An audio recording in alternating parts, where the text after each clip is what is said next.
Okay, good. So we're here for the July edition of the Manufacturing Virtual Marketo User Group.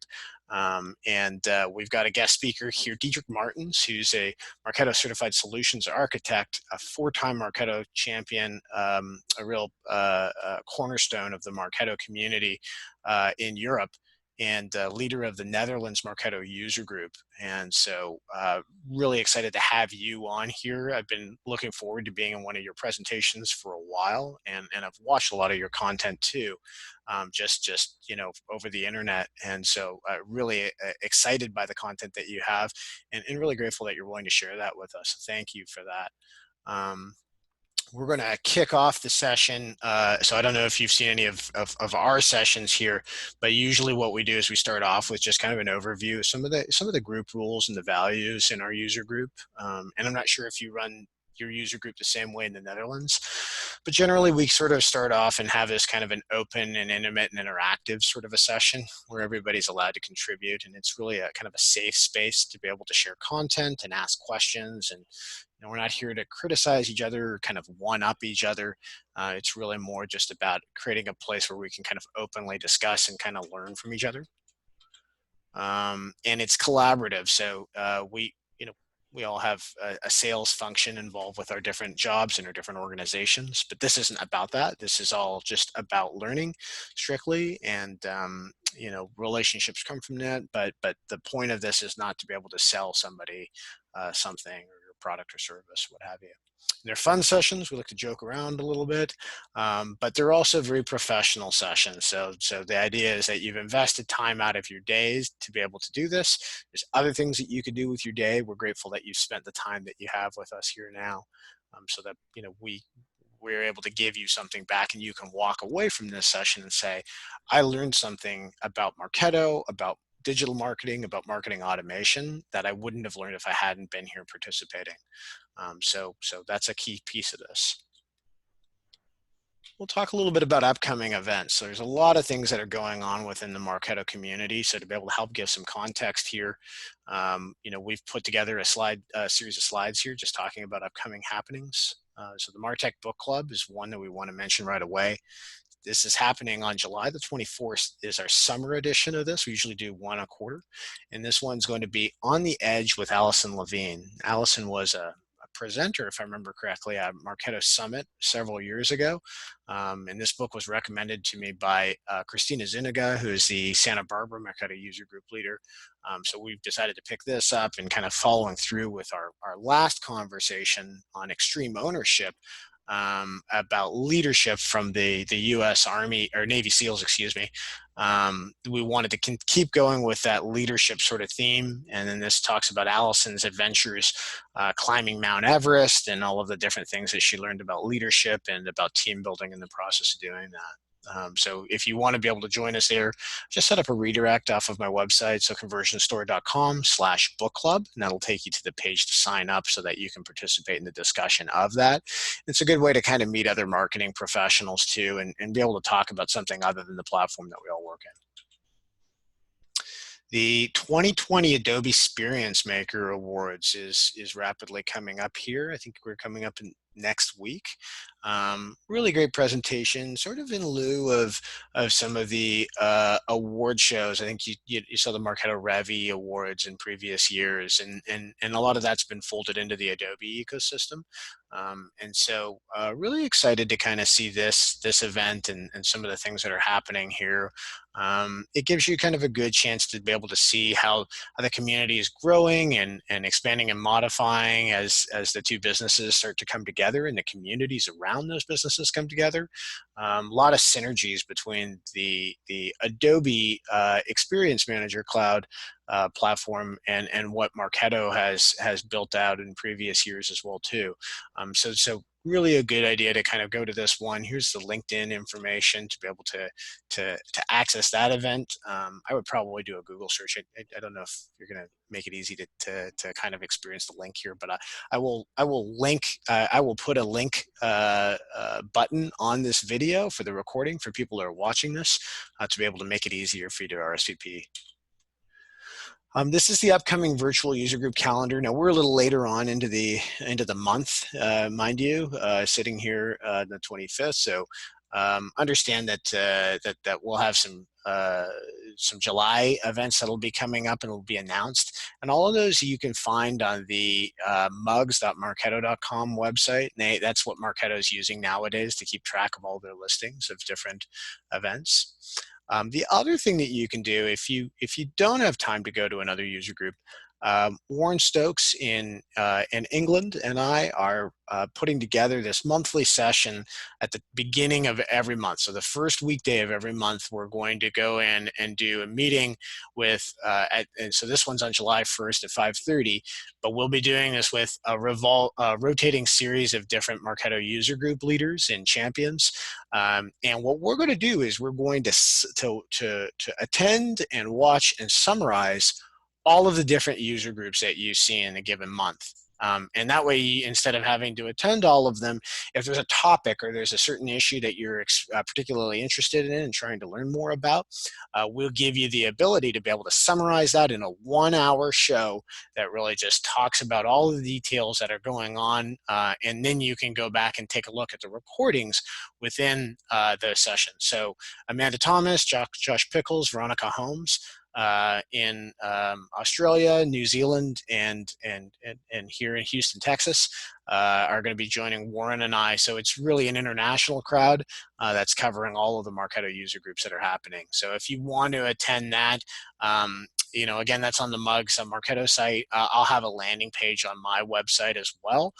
So you can view that and then just look out or add me on LinkedIn or Facebook, and we'll make sure that you have a copy of the link to join us there.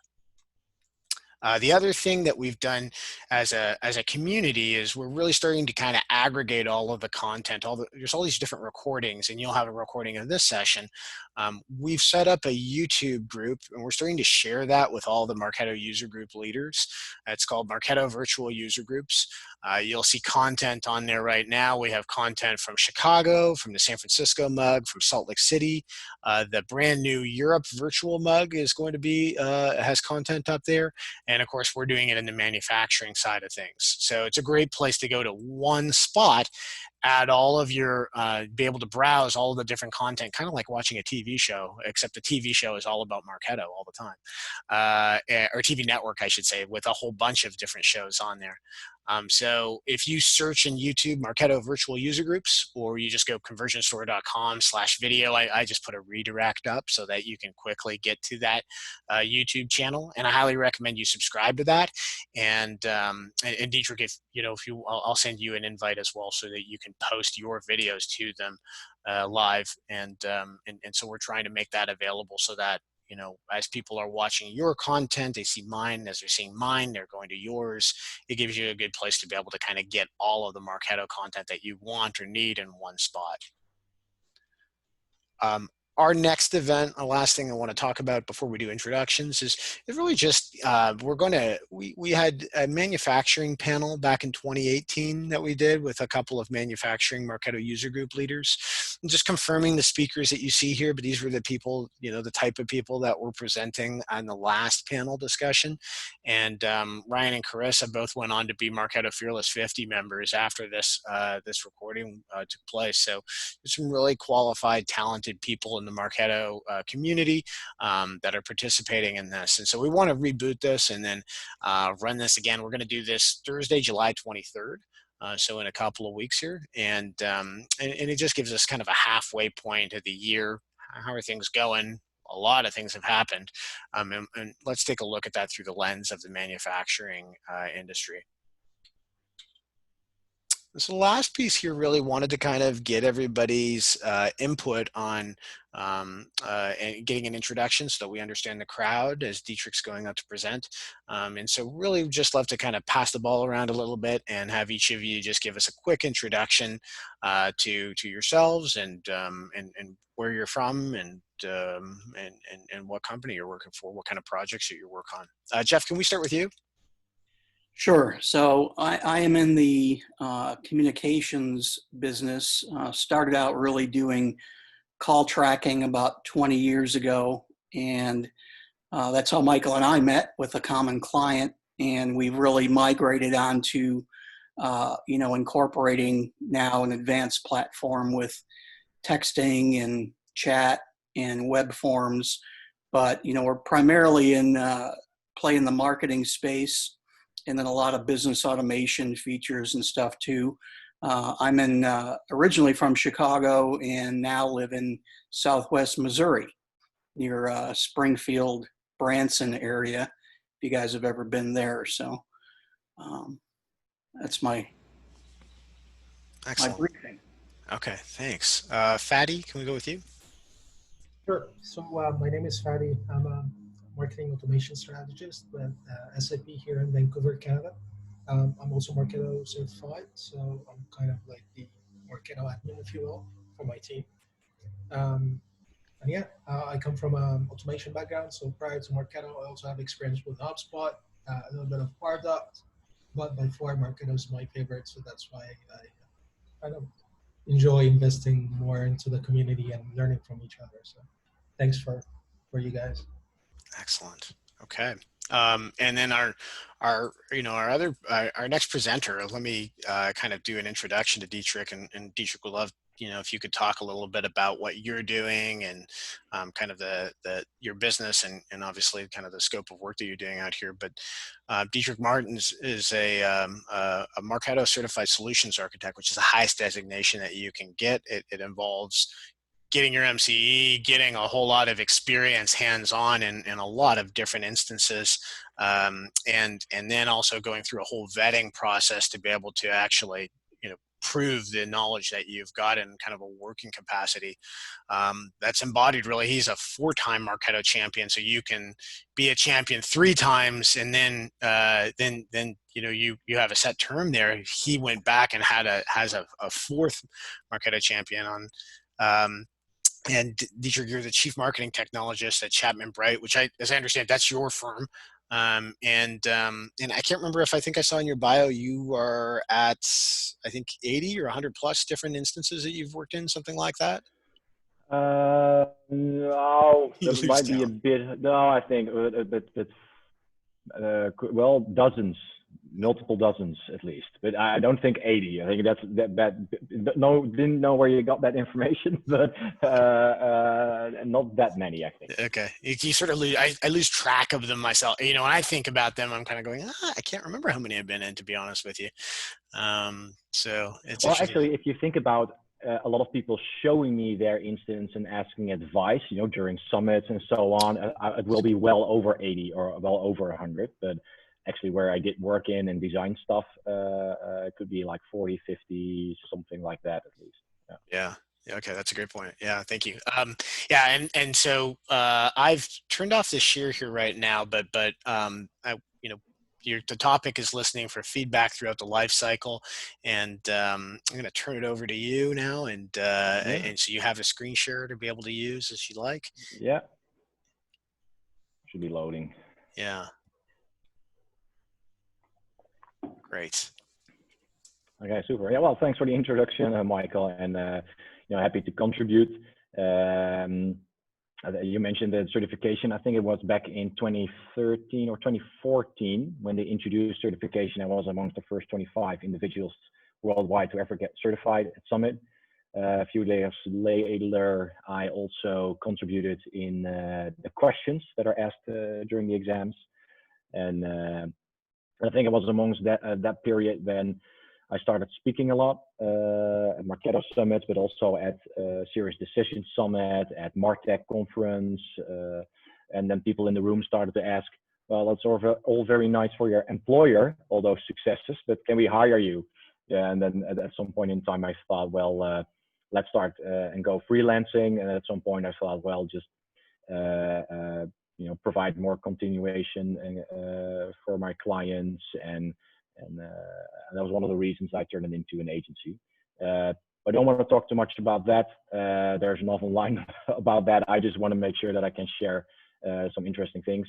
Obviously, I was supposed to present this at Summit last March in Las Vegas, and to due circumstances, that was I was not allowed to travel, and the event got canceled. So yeah, we're doing this here right now at the Manufacturing Virtual User Group. So let's dive right in. So first of all,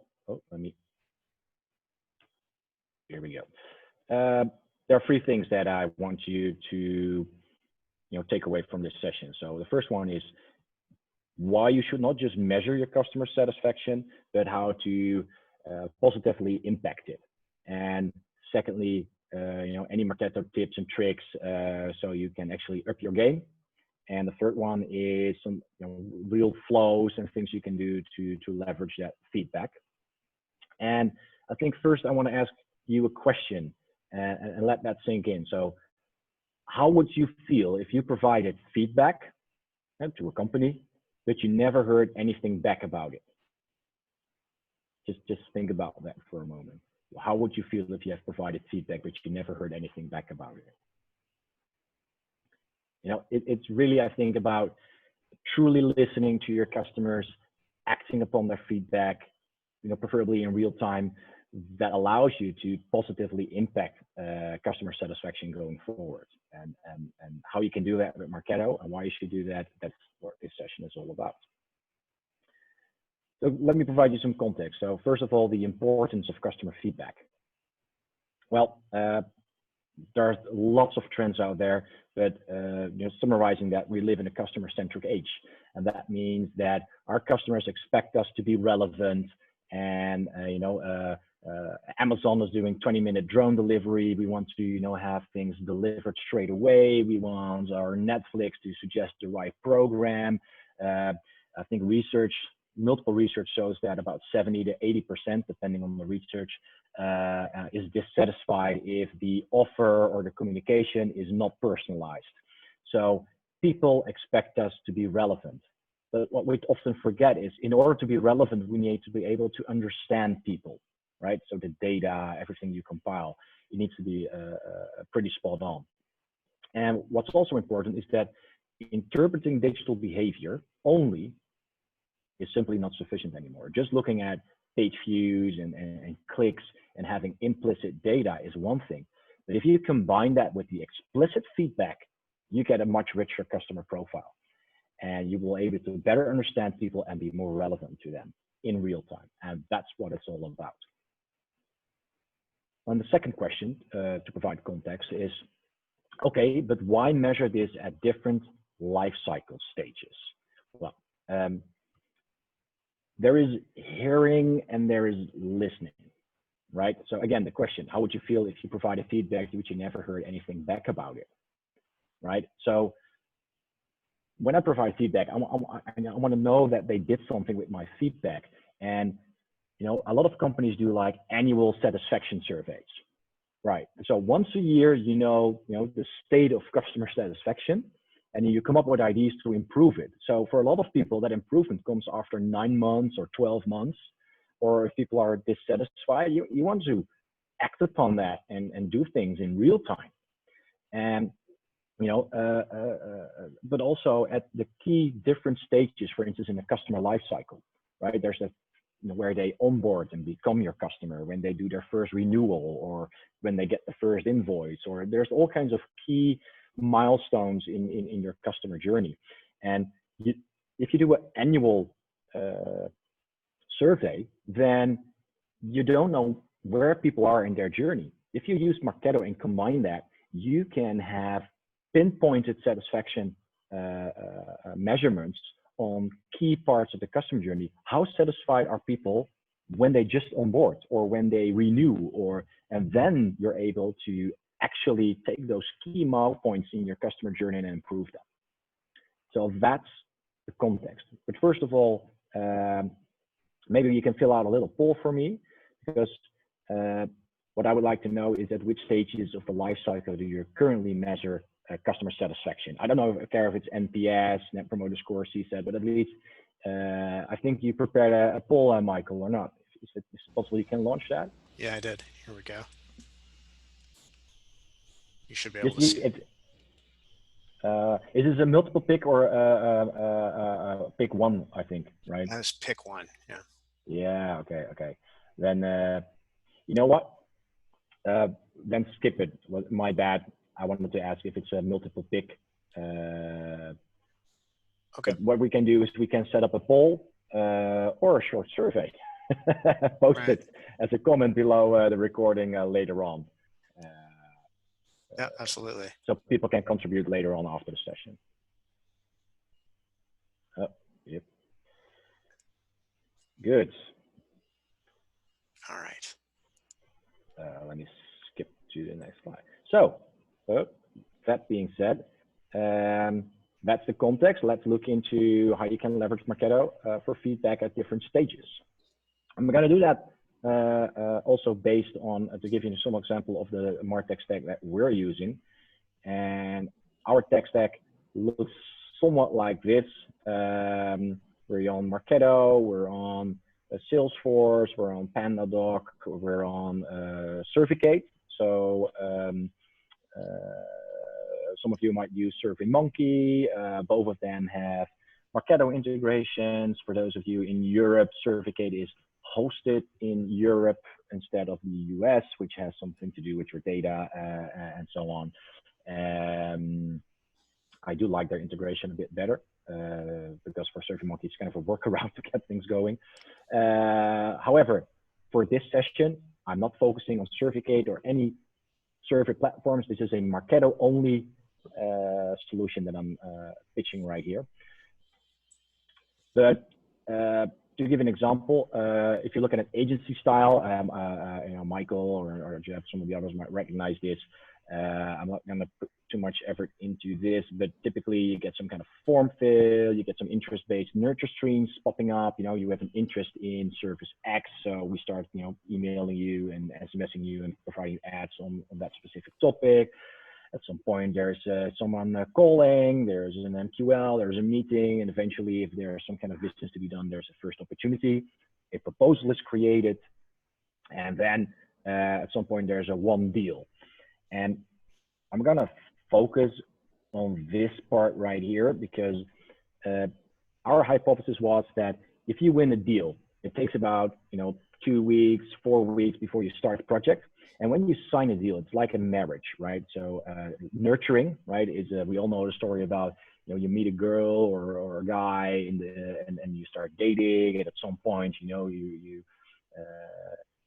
well, at some point you become partners, then you ask her or him to marry you, and so on, right? So you don't never ask on the first date, oh, I'd like to have 2.1 children, and the name's going to be, John. And so it takes a while to let that sink in. So, but the marriage then is the epiphany of the highlight moment of, you being on that pink cloud and being totally in love. And then it would be going to your marriage and then having to wait 3 weeks, not see each other, and then go on honeymoon together. That would be totally weird. And that's what's happening. People sign the deal, they fully trust you, they're in love with you, and then it takes 2 to 4 weeks before you start the project. So we had the hypothesis that there was a decay in satisfaction between signing the deal and starting the project. And obviously then ending the project and then comparing those satisfaction numbers. So that's one of the key things that we wanted to have a look at. So for us, that process works like this in a sense where when a deal is signed, obviously the opportunity is set to closed won by PandaDoc. Maybe you're on Adobe Sign or something, but the deal opportunity is set to closed won. And as a result, the next morning, the key signers receive a Marketo email inviting them, and in this case for us it's a Cerficate email, but I'll stick to the Marketo example later on, where they are asked to provide feedback on how satisfied how satisfied they are with our expertise thus far. And that's actually something we already promote in our offer. So if you look at our offer on in our PandaDoc proposal, on the first page in the first paragraph, it says, we are, equally passionate about marketing technology, and we use it ourselves as well. And one of our core values, obviously, is for your personal success, and we want to benchmark you right now. So the next morning, we will already send you a survey. So it's actually in the first paragraph of our proposal that you get that, and that actually helps getting more responses. And that's one of the tips I wanted to send you here.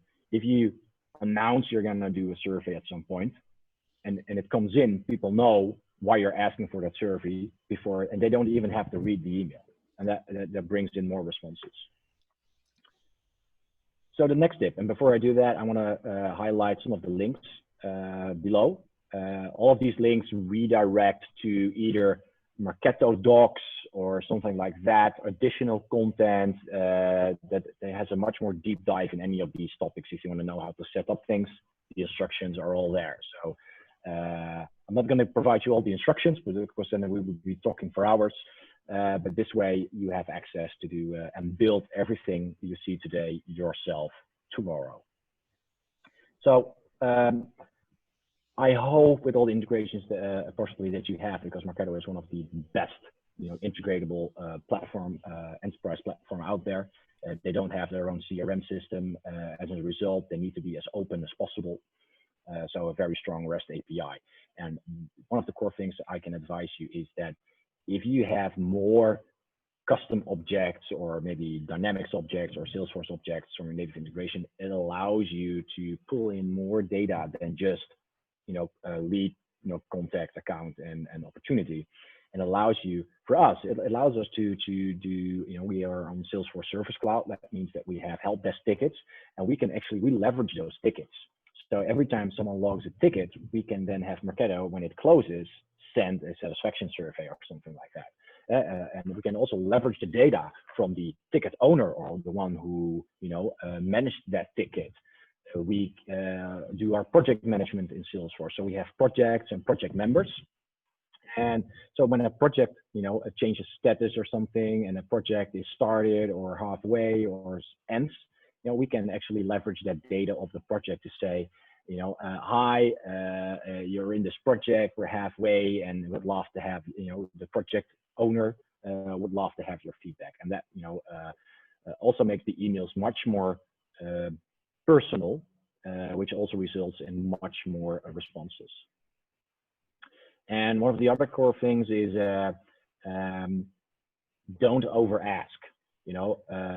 Know when to send a survey and do not over ask. So one of the things that we're doing is stamping the last survey invite date time in a field and the time the last survey response was provided.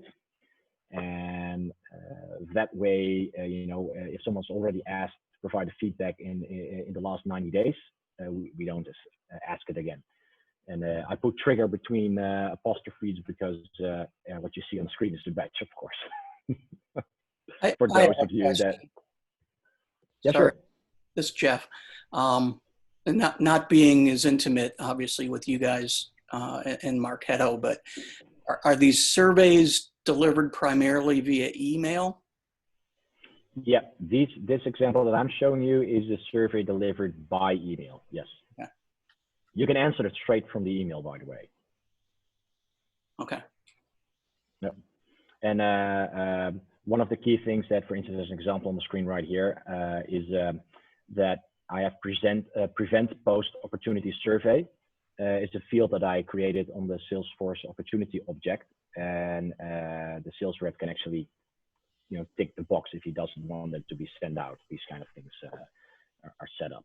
And then, Michael, as you know me, I'm always shaking the bushes for, call centric, but we have the capacity, for instance, to do a post-call survey for a caller, where they can stay on the line and answer 5 questions or something. I assume that if we can turn it into a flat, value in a field, it can be ingested into something like this too as well, right? Yeah, of course. And so I don't think you should, automate everything. There's always the scenarios where also we ask for qualitative feedback, personally through phone as well, right? So there's always a mix of the two, and we also always log that so that data is also there, so that if you had a phone survey, that not 3 days later you get an email survey, right?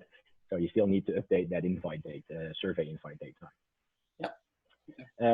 One of the key things is, and I'm looking at this, and I didn't replace this screenshot because we have new email templates, which are totally on brand, and these ones aren't. But let's ignore that one. So one of the core things that I would use, obviously, is use script tokens to pull in opportunity, case, or custom object data.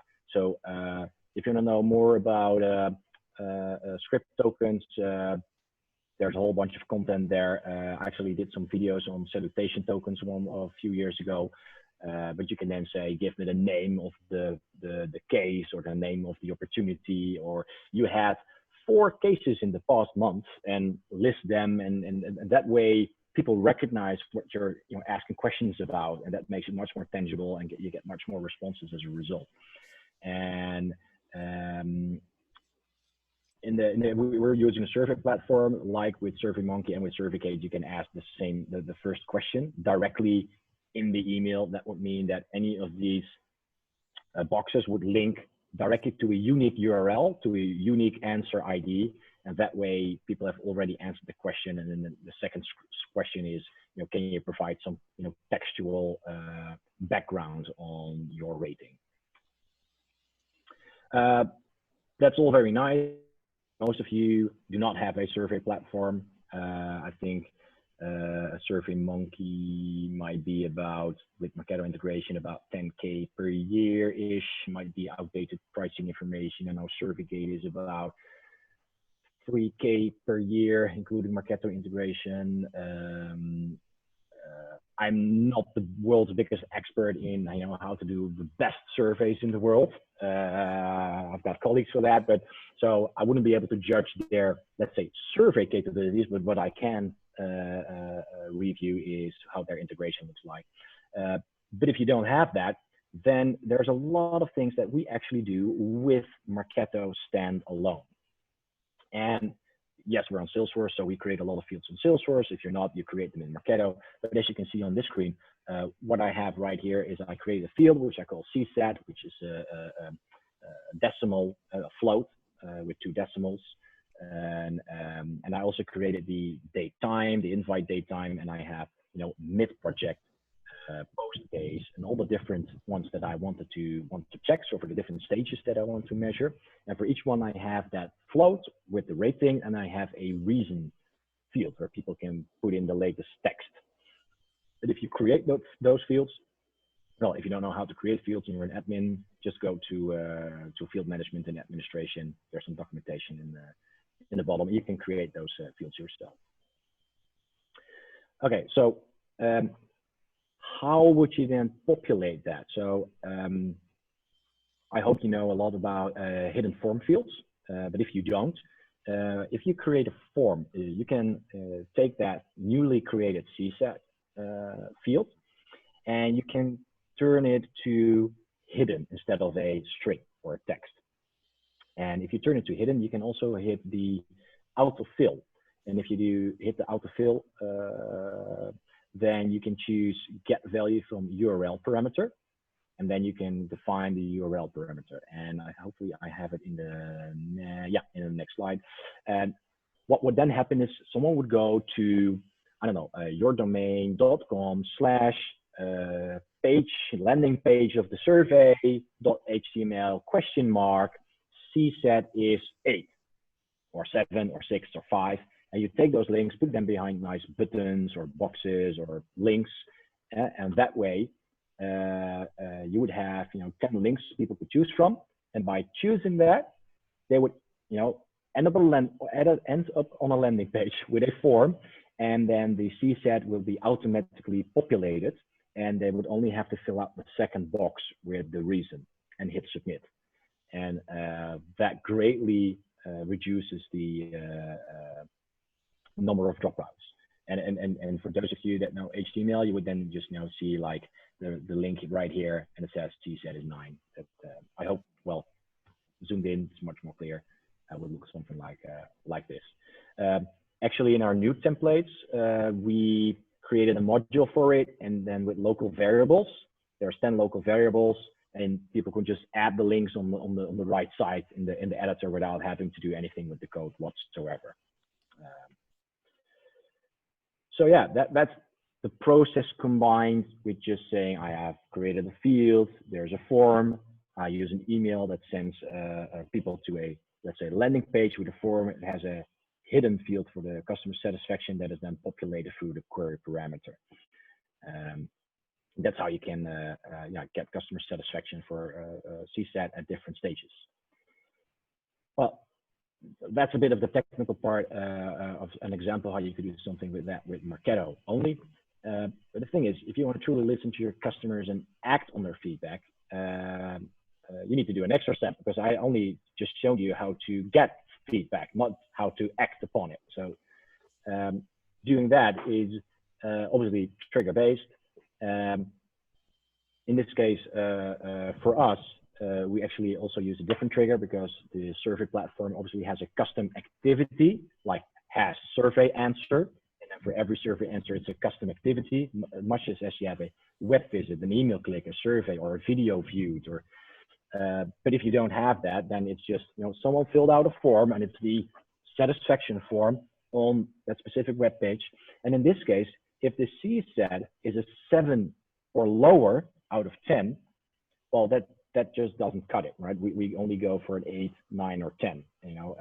Well, hopefully not even an 8, but if there's a 7 or less, there's an issue, right? People are not satisfied. So what we would then do in our case is we would create a task and actually, assign it to either the lead owner, the account owner, the case owner, the project manager, and then say, hey, this person that you've engaged with ranked you a 7 or less, and this was the reason, which they filled out in text, and they get a task that they have to complete. And that's how we address this, and that's how you can involve your colleagues by doing that. If you don't have a CRM integration, obviously you would just create an alert email and send an alert by email to that same person, and that way you can still communicate with them and actually impact satisfaction straight away.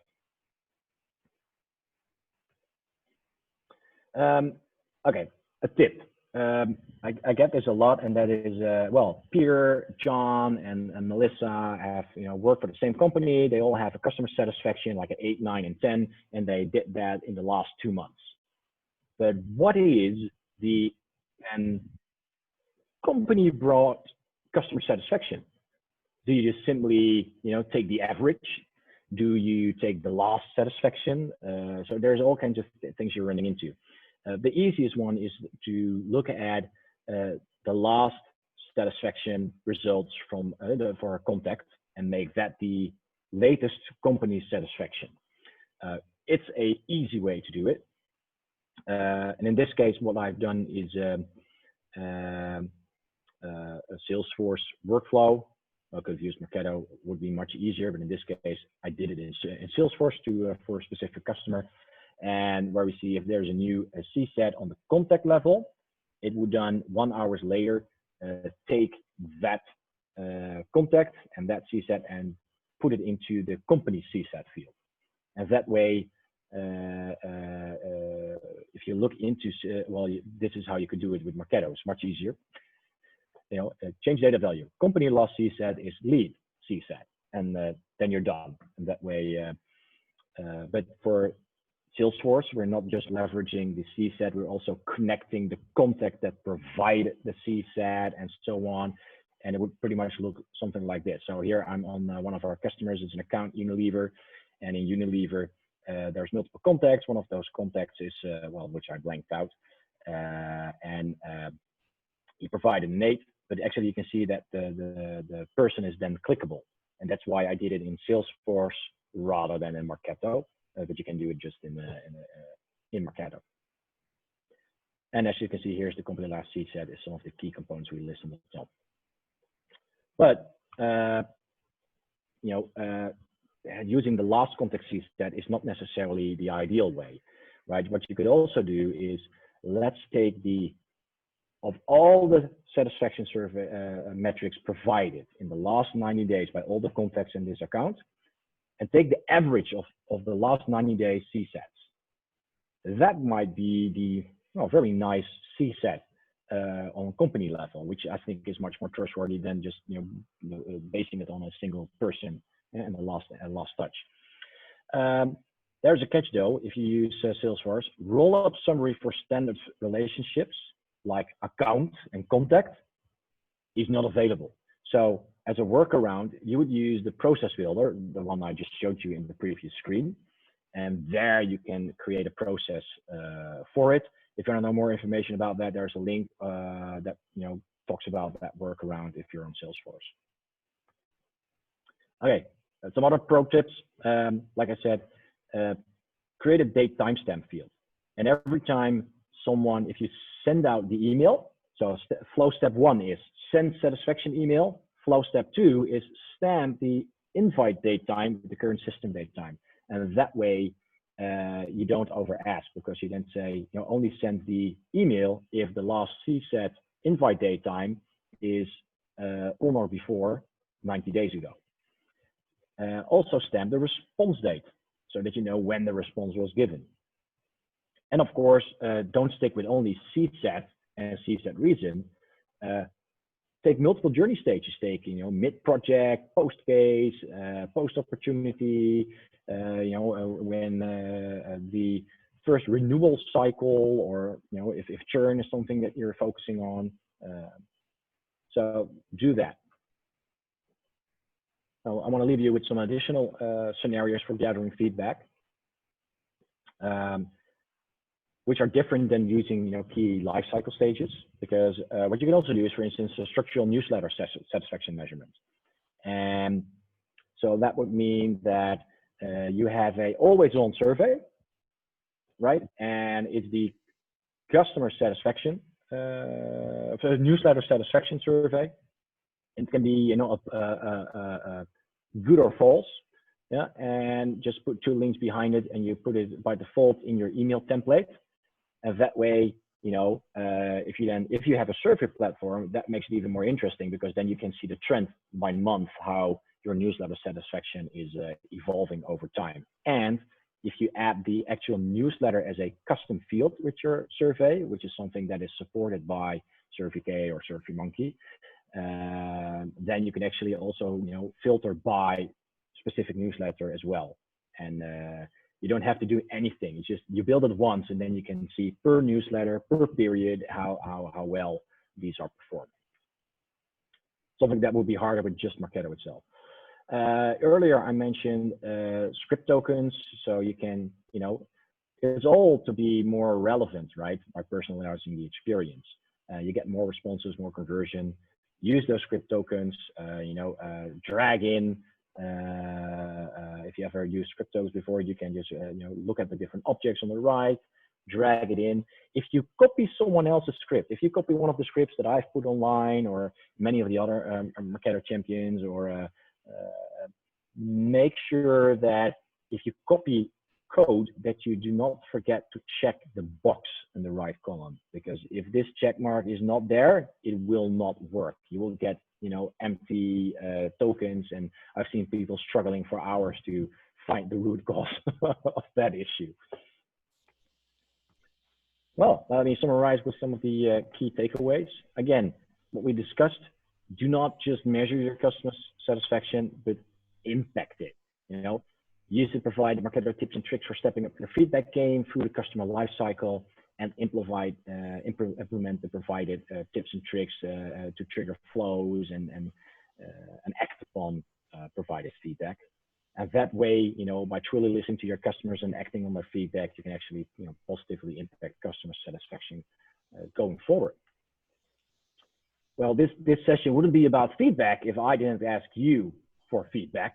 So if you like this session live, if you like the recording, please let your user group leaders know. Maybe Michael or someone will ask me to present on other Marketo topics in the future. Yeah, but most important, leave your comments, provide ideas, suggestions, contribute. I think all of you have had experience with gathering customer feedback in the past, and just contribute so more people can learn and improve.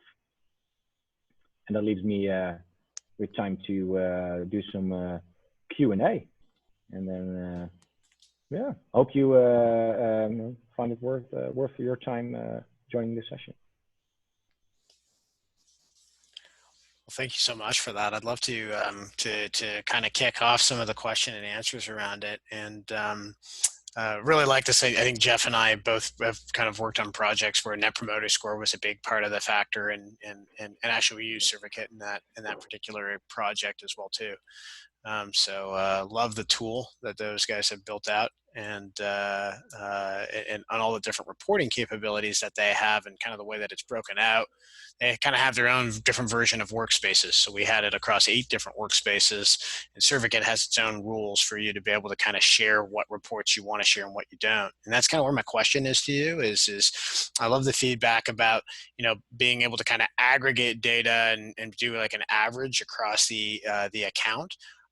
What are your recommendations in terms of being able to provide reporting? So think about like higher level sales leaders or marketing leaders, and they want to see kind of either charting or actual, responses, and they want to see a full tabulation of on that instead of looking at it at the individual level. Do you do that in Salesforce or a BI tool? Yeah. We just happen to do that in Salesforce. I think so far we're able to do everything in Salesforce, and because we do our project management in Salesforce, we do our marketing CRM. So that is the daily tool where we chatter about projects and associate and have a 360-degree customer view. And thus far, what we do is obviously we have a customer satisfaction dashboard. There's just a list of the latest satisfaction that comes in. We have on our company-wide key KPI dashboard, which has financial metrics on it, because we have, I think a lot of people might be jealous about that. We have like a full 360-degree view on invoices paid or not, satisfaction, ongoing projects, cases, anything customer related we can tap into and leverage. One of our core values is clear. So for us, well, staying within the law, right? If I cannot share something with a colleague because the customer says so, we don't share it. But other than that, it's a very open culture here, and there's nothing to hide. So there's a trend line on customer satisfaction, how that evolves in total. But if you look at the customer satisfaction dashboard, you can see for all the key milestones, you see how that evolves, how pre-project or post-project, how that evolves. That's one of the core things that we do. We are now introducing employee, let's say, so consultant satisfaction surveys in the mix as well. And one of our other core values is your personal success.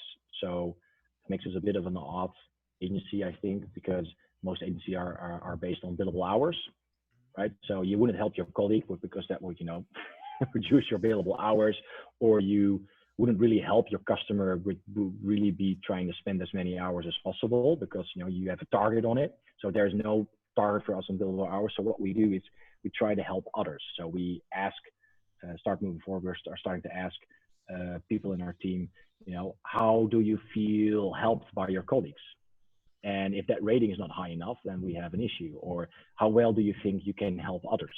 And our customer satisfaction actually is a goal, a target.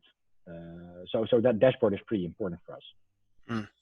I like that. I think it's interesting to see that, Marketo can be used actually not just for sales and marketing, but also for things like human resources and recruitment and things like that. I could tell a story about recruitment marketing. Yeah, please. I did that once. Yeah. There are some laws currently here that change a thing or two because the data retention period for job applicants is different than from leads and customers. So just not going into that difficult topic right now. The idea is we also have forms on our website for LinkedIn lead gen forms, right? To not only attract leads, but attract interesting people. Mm-hmm. And you have a different in Salesforce a different lead record type. So we can split things and pull them apart. And then you have job applicants.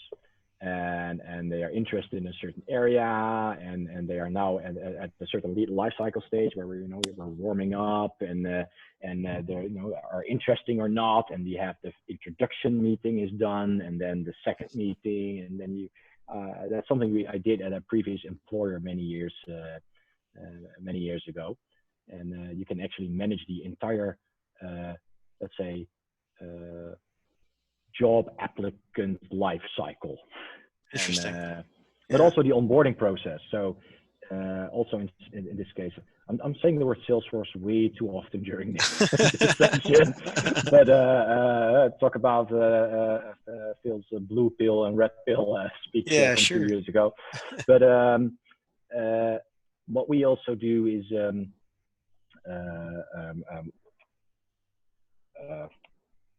sorry, just slipped my mind. What I wanted to say.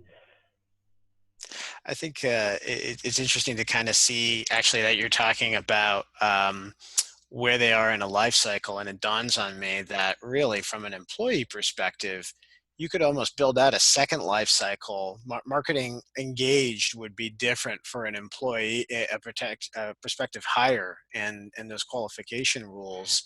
That almost kind of leads the way to be able to have you're talking about asking questions and getting feedback through the life cycle, but if those stages of your life cycle are completely different, did you actually build out a second life cycle in your Marketo instance so that you had kind of measures to be able No. So we're not that big yet. So I remember what I wanted to say. It was about onboarding. So when people onboard, so we have an entire wiki and manage the onboarding process in a similar way.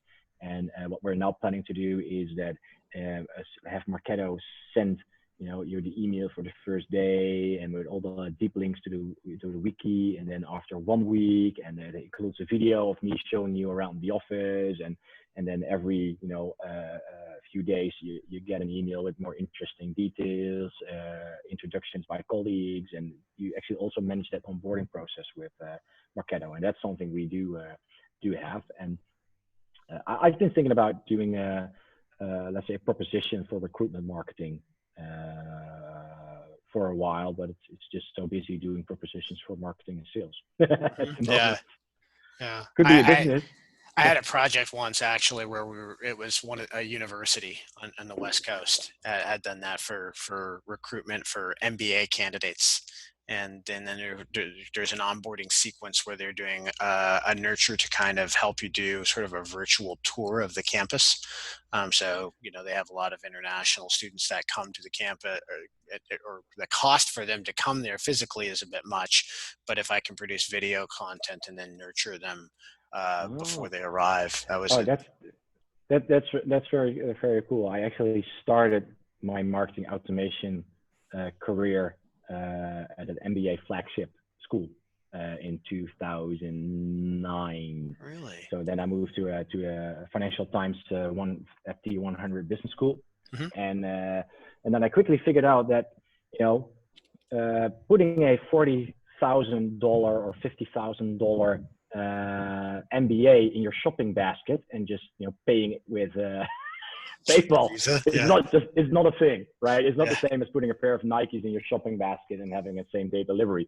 So and that's when I started diving into buyer journeys, buyer personas, influencers, and then I thought, well, it's not about brochures. We need to have a web page and a brochure, and then you have an example, a testing class, and then and manage that entire journey. And then I quickly got picked up by a consulting agency that said, that's very interesting stuff. You can do that for our customers. And that's how I'm writing a book about those. It's like 2009 till 2019.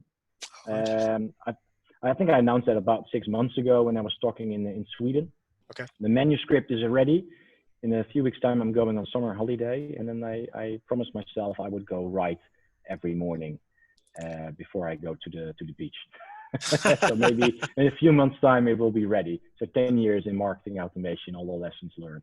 Interesting. Yeah, a lot of things have happened in that period of time. I was talking with somebody the other day just about the Marketo product roadmap over that period of time and all the things that have happened. But that's just a very small sliver what you're talking about over the entire ecosystem. I'd like to read Yeah. that. Send that to me. I'd like to read that once you're done. Yeah. Well, I think what I did is I pitched it on LinkedIn, and I got quite a few people that responded. And because I asked them, what do you want to see in that book? So I had an idea, and then I kind of took all those considerations into account. And so the manuscript with all the chapters and the content of all those chapters is ready. So Mm-hmm. now it needs to be, become more fluent and add all the models and examples and formats that I used. Mm-hmm. Mm-hmm. I need to add that to that story, and then and probably have someone to probably rewrite the entire thing.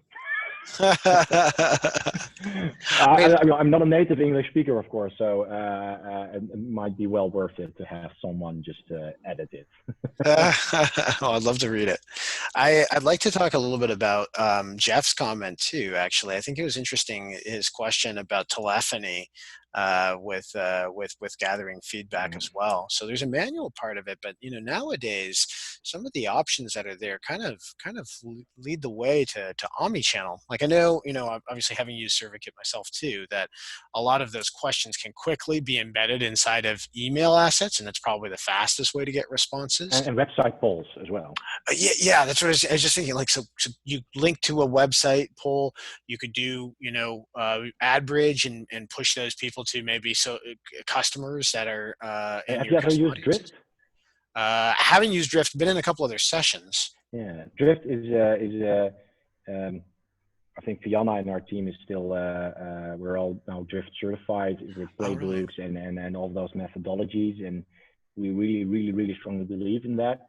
But now comes the time, I think, hopefully during the summer that we have time to take that, strategy and philosophy and actually try to implement that on our website, because we just have the bot online and that's it. So there's no real thinking behind that, and we need to actually make that a showcase ourselves. But for one of our customer days, we actually use the bot itself to also gather feedback and customer satisfaction, because also the bot, the chat, can ask for how satisfied are you with this, and then you can map a Marketo field to that, and you can also store that satisfaction. So also with conversational bots, you can also get that in the website polls.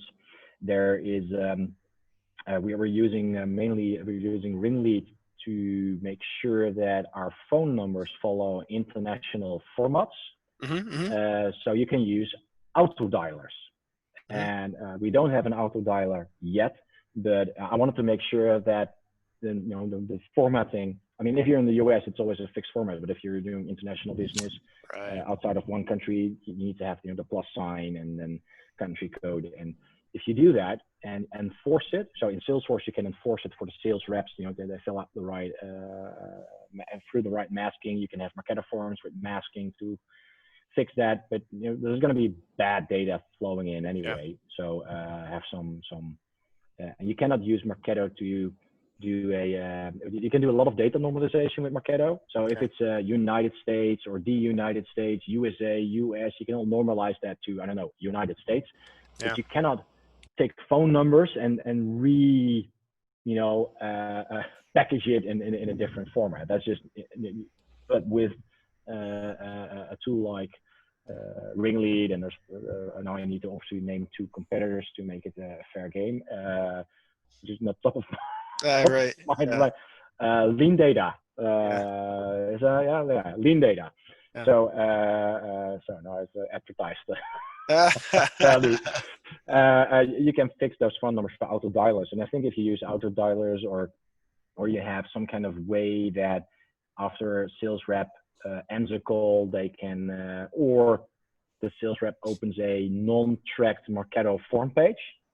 With satisfaction on it, and they or they just open their Salesforce or something, and they have called them one, and they just filled out a form in Salesforce, and then it would update, and you will still have that data and have Marketo based on that update the last CSAT date, and so you still have a complete data. Mm-hmm. Another option is if you're using Sales Engage or something like that, or Marketo Sales Insight previously. The same way we do, if someone on the phone says, yeah, but can I, well, I'm not interested right now, but can you put me on the newsletter, on the mailing list? Well, you need their proven consent, right? So you're not going to record the entire call, but that's just really cumbersome, and then you have to pay for a lot of data storage. So what we do is there's a add to Marketo campaign or send Marketo email through CRM, and we send them let's say a confirmation email that says, hi, we hereby confirm you're on the say on the mailing list, and welcome. We're gonna respect you and send you awesome stuff. And if this was all wrong or unintended, click here to update your profile, and people get the chance to untick some boxes, tick some boxes. So you can do this, have the same approach to say send survey, right? So they're on the list, hit the button in Salesforce saying, or Dynamics, send survey. And then the system just sends a survey for them. So you don't have to do it on the phone. Yeah, I'd love to pivot a second because I know Jeff is heavily involved in this space too, about the standardizing question. Even just two-digit country code numbers versus 3-digit can have a pretty significant impact on your database versus that. So I'd love to hear, Jeff, how you're kind of addressing that issue with what you've done on the Salesforce side of things with the telephony apps. And then I also have a comment here from Fatty that he loves Drift, and I'd love to hear, Fatty, about just a use case that you've used Drift for in the past as well too. So maybe we could start off with Jeff and kind of go to Fatty and kind of make this a bit of an open discussion if we could. And so we haven't done a lot of deep integration yet, but I know there is a standardized format. We actually use the Twilio backbone, so okay. they're pretty formal, and they've got 100 countries or such, that they can capture numbers and data in. But even in US, I mean, it's a clear +1, 10 digits, and nothing works obviously if you don't do that.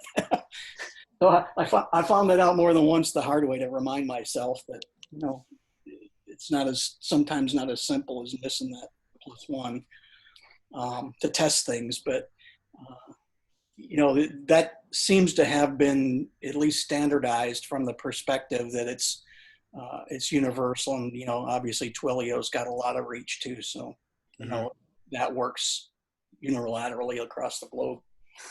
Yeah, I really like that platform. I think there's I don't work in it as much as you do, obviously, right? But I know that there's a good integration that they've set up with a number of different platforms, and it's a pretty flexible platform.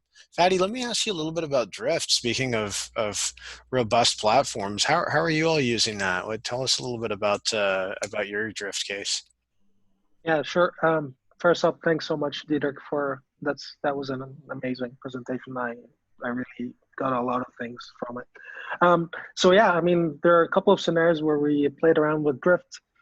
We try to, whenever we have like a landing page, we try to, add a chat options where we could get their consent to add them to a nurture stream, right, and receive more communications from us. That was one scenario. Another scenario we played with was trying to also get their consent for new visitors on our website, right? So like that's always like an always on kind of chat option that's always on our website.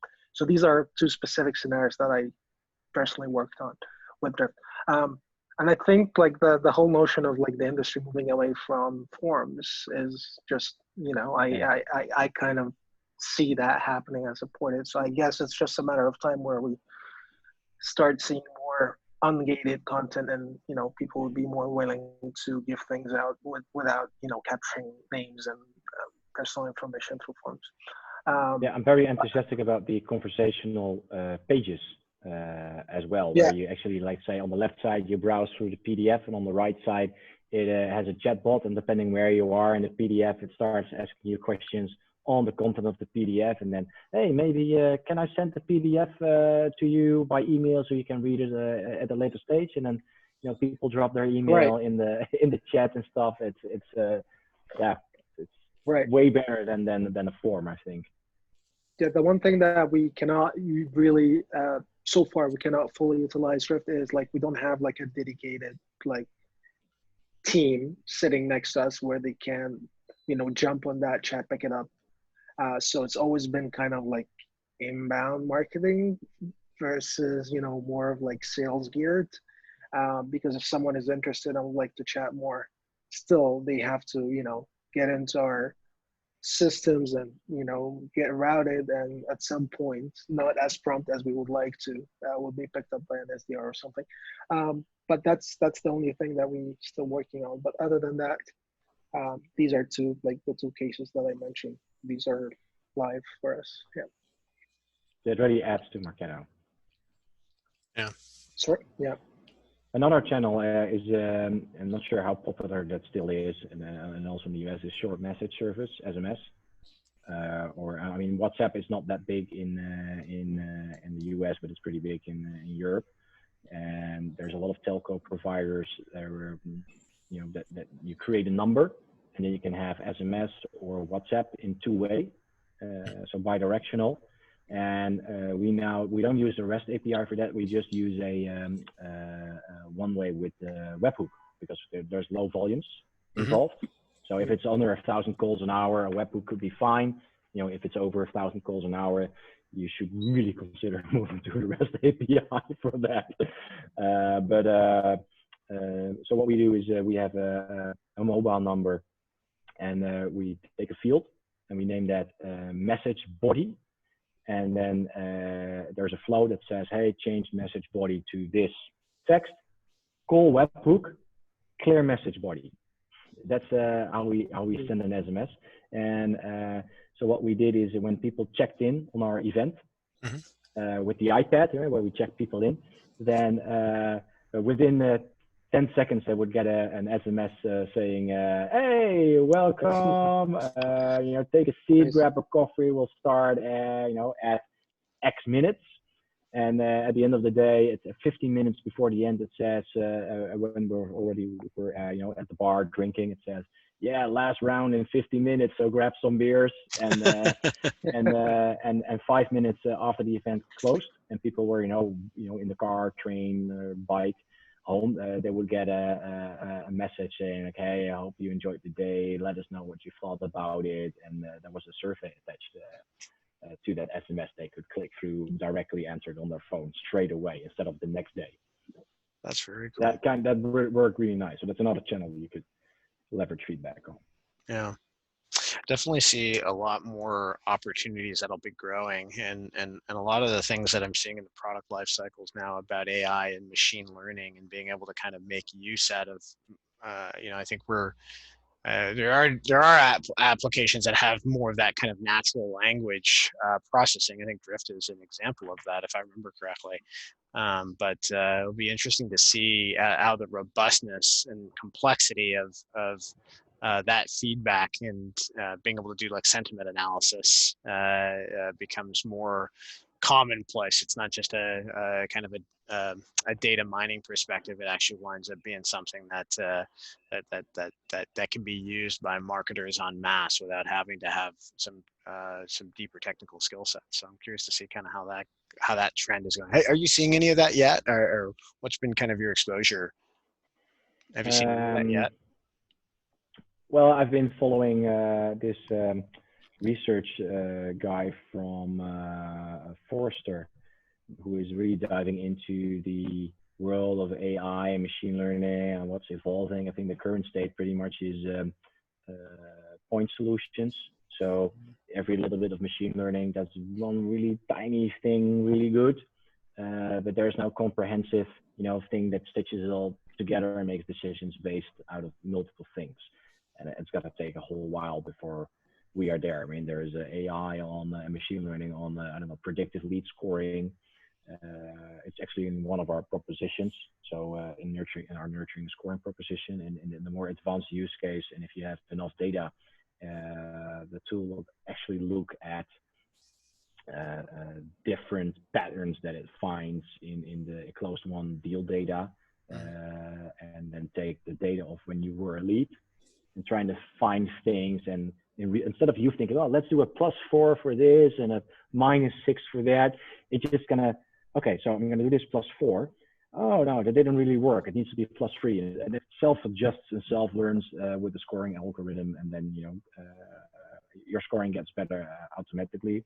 There is obviously with Marketo predictive content, where you have different, you enter a whole bunch of URLs and list all your content, all your your downloads that you offer on the website, and it looks at patterns of people that and how they interact with that and how they convert, and then suggests different content.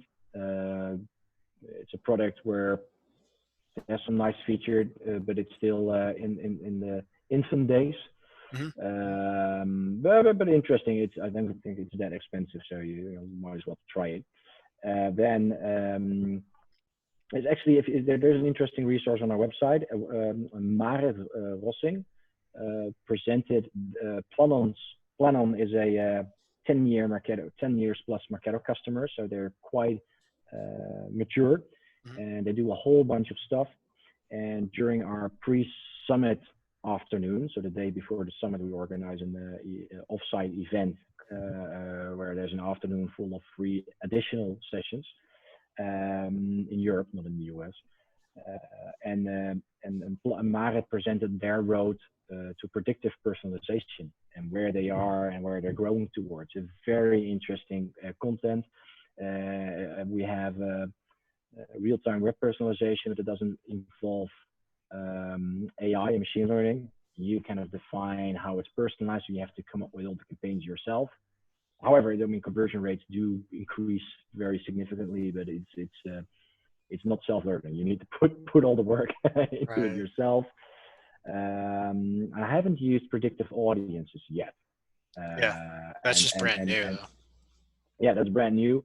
And what I'm looking forward to is the deeper integration with the Adobe platform and the predictive triggers and filters that are on the list, where it says, well, you want to have 50 registrants. This is your audience. If you invite these people, there's a 72% chance that you increase with 12 attendees. I'm just dying to try Same, see if it works. Yeah, that Sensei suite that they have in their product line looks like it opens a lot of things. I think in the North American summit, some of the keynotes have been, and they're probably similar in EMEA, but they've been referencing a lot of different, I don't know if some of them I think are hypothetical or not, but I always think of an augmented reality use case that they used with Foot Locker, where their Foot Locker, the retail chain, where they would suggest what the right shoe, type of shoe, style of shoe. They know your shoe size and can recommend what they have in store without you having to go to the back room. I just dawns on me, we're running out of time here. I want to talk to you. There's a lot of other things that we could talk about for hours, to be honest with you. So I'm glad that you mentioned that you'd be willing to come back and present again, because we'd love to have you too, and we appreciate you staying late in your time to be able to talk to us. That's not that late. It's 6:30. Okay, but thank you, really, sincerely. So I really appreciate that a lot, and definitely we'll love to have you back again too. So just to kind of recap with everybody, our next session is going to be with the marketing manufacturing panel, as we discussed early on.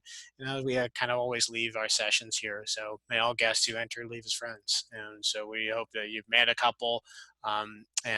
If you're watching this on the recording or on Facebook Live, then feel free to send us a friend request or a like, or follow us on LinkedIn, and we'd love to be able to kind of connect with you.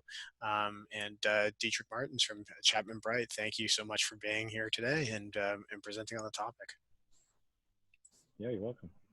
All right, guys. I'm going to stop the recording here right now, and I think we are good to